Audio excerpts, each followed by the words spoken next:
നിങ്ങളുള്ളവരെ നമ്മൾ 13-ാം തീയതി വെളുപ്പിനാണ് Ernakulam cent Mary's cathedral ബസിലിക്കയുടെ കോമ്പൗണ്ടിൽ നിന്നും ഈ ഒരു ശുഭസൂചകമായിട്ടുള്ള വാർത്ത നിങ്ങളോട് പറയുന്നത്.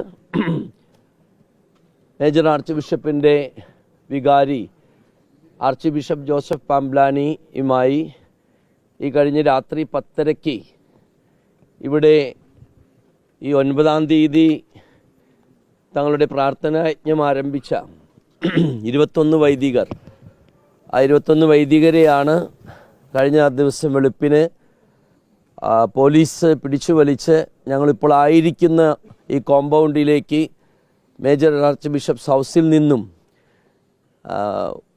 കൊണ്ടുവന്നാക്കിയത്. അപ്പോൾ ഈ വൈദികരുമായിട്ടാണ് ജോസഫ് പാംബ്ലാനി മെത്രാപ്പൊലീത്ത, എറണാകുളം ജില്ലാ കളക്ടർ ഉമേഷ് സാറിൻ്റെ ഇടപെടലിൽ ചർച്ച നടത്തിയത്. ആ ചർച്ച ഇപ്പോഴാണ് അവസാനിച്ചത്. ആ ചർച്ചയുടെ വെളിച്ചത്തിൽ ഉരുത്തിരിഞ്ഞ ചില കാര്യങ്ങളാണ് ഞങ്ങളിവിടെ വായിക്കാൻ പോകുന്നത്.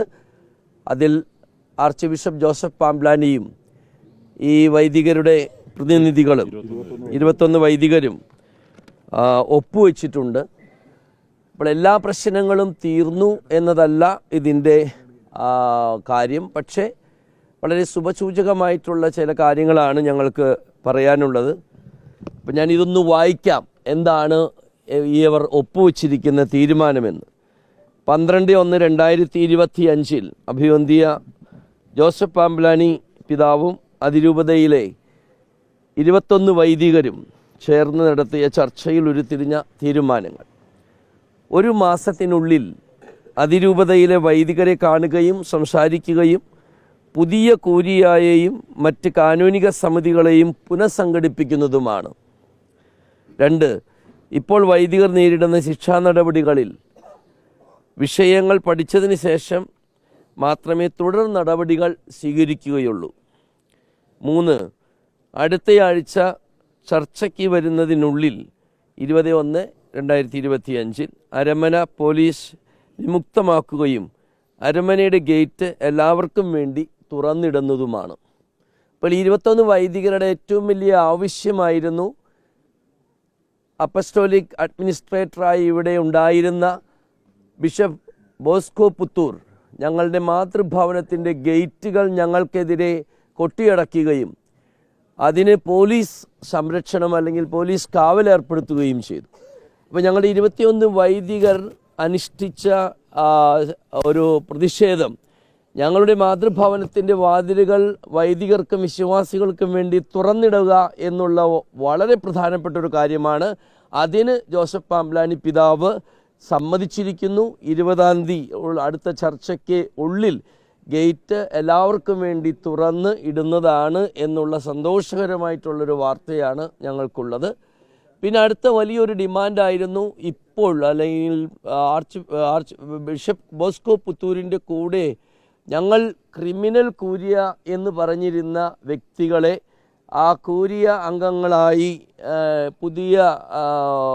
പുതിയൊരു കൂരിയയെ നിയമിക്കുകയും അവരെ മാറ്റുകയും ചെയ്യും എന്നുള്ളൊരു ഉറപ്പ് ആർച്ച് ബിഷപ്പ് ജോസഫ് പാംബ്ലാനി ഈ വൈദികർക്ക് നൽകിയിട്ടുണ്ട്. ഇതാണ് വളരെ ഇമ്മീഡിയറ്റ് ആയിട്ട് ഇവർ ആവശ്യപ്പെട്ട ഒരു കാര്യം. ഇത് അതിരൂപതയുടെ നന്മയ്ക്ക് ഉതകും എന്നുള്ള കാര്യത്തിൽ യാതൊരു സംശയവുമില്ല. ഇനി മാത്രമല്ല, ഈ വൈദികരോട് പറഞ്ഞിരിക്കുന്നത് ഇന്ന് രാവിലെ 8 മണി വരെ അവർക്ക് അവിടെ താമസിക്കാം. ഈ അതിരൂപതയിൽ ഞങ്ങളുടെ മാതൃഭവനത്തിൽ ഞങ്ങൾക്ക് താമസിക്കാം. അതിനുശേഷം മാത്രമേ ഞങ്ങളുടെ 21 വൈദികർ അവിടെ നിന്ന് പോവുകയുള്ളൂ എന്നും പറഞ്ഞിട്ടുണ്ട്. അതും അദ്ദേഹം അനുവദിച്ചിട്ടുണ്ട്. പക്ഷേ ഈ കാര്യങ്ങൾ അദ്ദേഹം മേജർ ആർച്ച് ബിഷപ്പിൻ്റെ വികാരിയാണ്. അതിനാൽ മേജർ ആർച്ച് ബിഷപ്പുമായിട്ട് സംസാരിച്ച് ആയിട്ടാണ് ബാക്കി കാര്യങ്ങൾ മുന്നോട്ട് കൊണ്ടുപോവുകയുള്ളൂ. എന്താണെങ്കിലും ഞങ്ങളുടെ 21 ധീര വൈദികരുടെ ഈ ഒരു ജീവിതത്തിലെ സഹനം ഇപ്പോൾ അതിന് പറ്റിയ രീതിയിൽ, അല്ലെങ്കിൽ ഞങ്ങൾ ആഗ്രഹിച്ച രീതിയിലുള്ള ചില തീരുമാനങ്ങളാണ് മേജർ ആർച്ച് ബിഷപ്പിൻ്റെ വികാരി ജോസഫ് പാംബ്ലാനി പിതാവിൽ നിന്നും ഉണ്ടായിരിക്കുന്നത്. അതിനാൽ തന്നെ ഇന്ന് രാവിലെ 8 മണിക്ക് ഞങ്ങളുടെ വൈദികർ അവരവരുടെ സ്ഥലങ്ങളിലേക്ക് പോകുന്നതാണ്. തൽക്കാലം ഈ ഒരു വിഷയത്തിന് ഒരു പരിഹാരം ഉണ്ടായിരിക്കുന്നു എന്നതാണ് നിങ്ങളോട് പറയാനുള്ളത്. അടുത്ത ചർച്ച 20-ാം തീയതിയാണ്. 20-ാം തീയതിക്കുള്ളിൽ 20-ാം തീയതിക്ക് പാംബ്ലാനി പിതാവ് അദ്ദേഹം ഇപ്പോൾ ഒരു ചികിത്സയ്ക്ക് വേണ്ടി പോവുകയാണ്. അദ്ദേഹം തിരിച്ചു വരുന്ന 20-ാം തീയതിക്കകം ഇവിടുന്ന് ഗേറ്റൊക്കെ എല്ലാവർക്കും വേണ്ടി തുറന്നിടും. ഇവിടെ പോലീസിൻ്റെ സാന്നിധ്യം ഉണ്ടാവുകയില്ല. തീർച്ചയായിട്ടും ഇതൊരു പ്രശ്ന പരിഹാരത്തിലേക്കുള്ള ആദ്യത്തെ സൂചനകളാണ് നമുക്ക് നൽകിയിരിക്കുന്നത്. വളരെ സൂചകമാണ്.